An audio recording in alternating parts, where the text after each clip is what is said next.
Good morning and welcome to Hope, Faith, and Joy Daily Devotion with me, Pastor Amanda.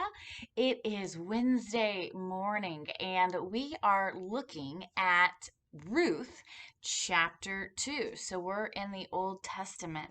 So Ruth and Naomi have lost their husbands and they have returned to Bethlehem to kind of seek some refuge among Elimelech's, Naomi's husband's family. And so what we find is that they end up in the land of a prominent man named Boaz. And he is part of the family of Elimelech, Naomi's husband. And so, what Naomi does is she instructs Ruth to go to his fields and glean whatever is missed by the other harvesters. Now, it's not so much missed, this harvest that happens, because a true faithful Jewish man, landowner, would always ensure that like a tenth of his harvest was left behind so that those who were poor, those who were in need, would be able to take that. That was one of the ways that they would give to the poor. That was one of the ways that the rich watched over those. But I think it's interesting to know that it still required work on the behalf of those who needed the help. It's not like he collected it and then gave them. They have to go into the fields and get it themselves. And so what we see is that when the harvest was done, there would be men who go in advance and then women who would go and kind of maybe make sure, and then anybody else who needed food would come in a third time to get what they could. And so this was a natural thing to do. This wasn't anything strange, and everything. And what happens is that uh, she gets noticed. Ruth gets noticed by Boaz, and he's like, "So, who's this woman in here who's a foreigner? She doesn't look like the rest of us. What is she doing here?" Now, this is actually really important here. Boaz does not simply say, "Get that foreigner out of here." What he does first is he investigates. He goes, "Let me learn a little bit more. Let me know what's going on here." And so Naomi has, or excuse me, Ruth has been there. So the women have gotten to know her. They've, talked to her. And so they let him know, well, this is the young woman that came with Naomi. And when he realizes this, and there must be some attraction there. Well, and I mean, of course, we kind of know that since we've read it before.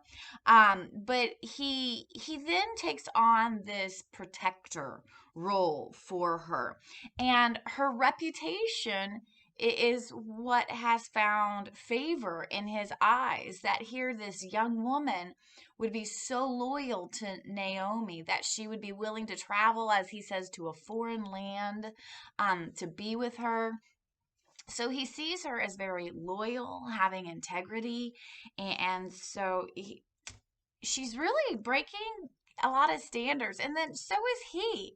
They're breaking the rules, so to speak. I mean, they're not supposed to be interacting together, and so it's just kind of this really interesting thing to see how God's at work sometimes in not following the rules. But of course, when we're not following the rules, it's in order that we're protecting someone, caring for someone, that kind of thing. It's not like we're breaking the rules to do it our way. We're breaking the rules to care for someone.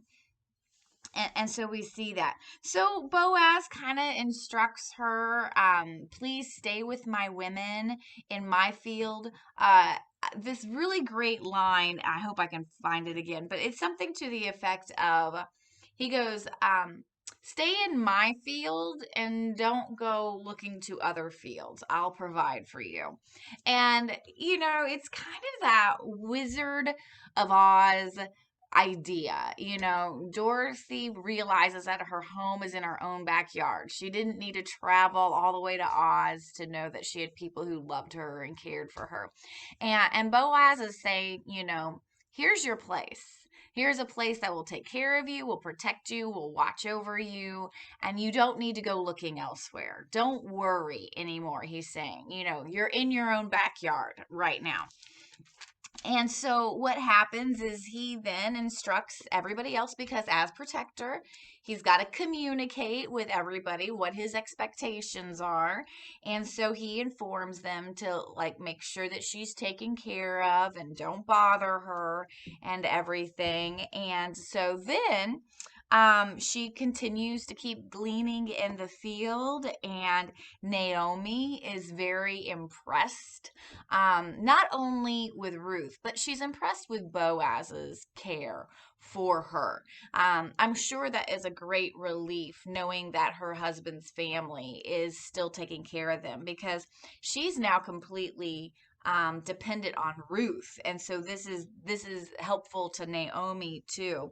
And then of course I love this part. Naomi says, "Now stick with the women, because I don't want you to be bothered by those men elsewhere. So you make sure you stay with the women and be safe." And so we learn. So she stayed close to the young women of Boaz, gleaning until the end of the barley and wheat harvest, and she lived with her mother-in-law.